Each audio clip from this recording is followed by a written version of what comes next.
LCM of two co-prime numbers is 5005. If one of the number is 65, then find the other number அப்படின்னு கொடுத்திருக்காங்க.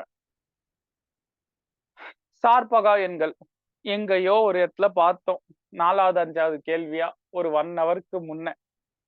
சரியா? சார்பகா எண்கள் அப்படின்னா என்ன?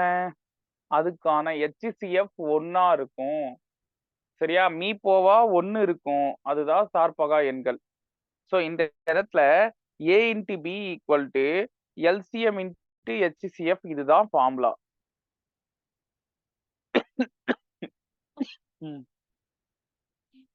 இதுல ஏவோட ஆன்சர் என்னன்னு கொடுத்திருக்காங்க 65. மற்றொரு எண் B தான் கேக்குறாங்க. LCM வந்து 5005மா மீசிமா. HCF குடுக்கலையே. பியும் தரல, HCF-ம் தரல. ஏதாவது ஒண்ணு தரலனா பரவாயில்ல கண்டுபிடிக்கலாம். 2 தரல. இப்ப நான் என்ன சார் செய்யறது? இந்த இடத்துல இந்த வார்த்தையை நீங்க நோட் பண்ணணும். கோப்ரைம் நம்பர்ஸ் சார்பகா எண்கள். சார்பகா எண்கள்னா நான் சொன்ன ஒரே கண்டிஷன் என்ன? HCF 1. சரியா? மீப்போவா 1. அப்ப இந்த இடத்துல HCF 1 அப்படின்னு நம்மளாதான் எடுத்துக்கணும். ஏன்னா அந்த சார்பகா எண்கள்ன்ற பேர் கொடுத்தனால. B வேணும்னா 5005 by 65 பெருக்கல்ல இருக்கிற நம்பர் ஈக்குவல் டு இந்த சைடு வரும்போது டிவைட் ஆயிடும். இப்ப என்ன செய்யலாம்? எந்த வாய்ப்பால் அடிக்கலாம்? 5 வாய்ப்பால்ல இது 13 முறை, 5 வாய்ப்பால்ல இது 1001 முறை. ஓர் 13 13 7 முறை 91. எனக்கு வேண்டுதல் இல்ல 13ஆல அடிக்கணும்னு. ஏன்னா வேற எந்த டேபிள்லயும் அது டிவைட் ஆகாது. அதனாலதான் 13ஆல அடிக்கிறேன். சரியா? 7 முறை 91 அகைன் 7 முறை 91. சரியா? சோ 13ஆம் வாய்ப்பா தெரியும் அப்படின்ற பட்சத்துல இது பிரச்சனை இல்ல. இல்லனா கொஞ்சம் சந்தேகம் தான். ஆப்ஷன் டெல்லி சார்பகா எண்களுக்கான ஆன்சர் 77 வரும். இதெல்லாம் புக்ல இருக்கிற சம்மு 2 முறை கேட்ட சம்மு. சோ முறைச்சு பார்த்துருந்தீங்க அப்படின்னா ஒரு கட்டத்துல மெமரி ஆயிடும். அடுத்த some. The ratio of two numbers is 3:4 and their HCF is 4. Find their LCM. 2 number பா 3:4 அப்படின்ற ரேஷியோல இருக்கு. அதுக்கான மீப்போவா 4. சரியா? HCF 4னா LCM என்னவா இருக்கும் அப்படின்னு கேக்குறாங்க. நல்லா புரிஞ்சுங்க. இந்த 2 நம்பர்னு கொடுத்திருக்காங்கல்ல, அத நான் எப்படி எடுத்துக்கிறேன் தெரியுமா? ஒரு நம்பரை 3 பங்குனும் இன்னொரு நம்பரை 4 பங்குனும் எடுத்துக்கிறேன்.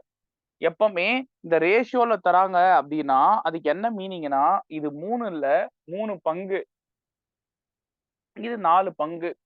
சோ ஏதோ ஒரு நம்பரோட இது 3 பார்ட்ஸ், இது 4 பார்ட்ஸ்.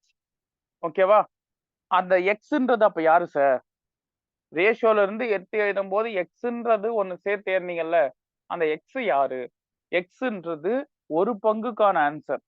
எனக்கு 1 பார்ட் எவ்வளோன்னு தெரிஞ்சாதான் அதை நான் 3ஆல மல்டிப்ளை பண்ணும்போது 3 பார்ட்ஸ் என்னன்னு சொல்ல முடியும்.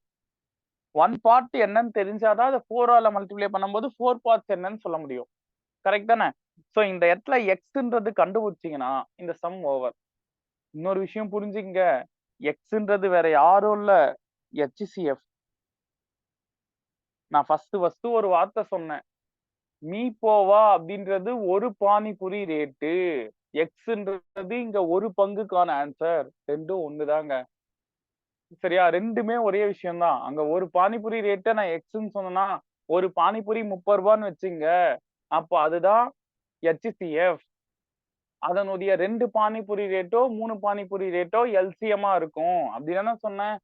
இங்கேயும் அந்த எக்ஸ்ன்னு நான் எழுதியிருக்கேன்ல, அது ஒரு பானிபுரி ரேட்டு. சரியா? அப்ப எக்ஸ் கண்டுபிடிச்சீங்கனாலே நீங்க என்ன சொல்லிடலாம்? அந்த நம்பர் என்னன்னு சொல்லிடலாம். ஓகேவா? இப்போ ஒண்ணும் இல்லம்மா, HCF அப்படின்றது 4ன்னு கொடுத்திருக்காங்களா? கரெக்டா? HCF வந்து 4. நான் ஏற்கனவே சொன்னேன், ஃபர்ஸ்ட் நம்பர் 3 பங்கு இருக்குப்பா. HCFன்றது ஒரு பங்கு 4. அப்போ 3 பங்கு என்னவா இருக்கும்? 12. கரெக்டா? ஒரு பங்கு 4மா. HCFன்றது ஒரு பங்கு. அந்த ஒரு பங்குன்றது 4னா ஃபர்ஸ்ட் நம்பர் 3 பங்கு இருக்கு. அப்ப 3 ஆல் 12. 2வது நம்பர் 4 பங்கு இருக்கு. அப்ப 4 நாள் 16.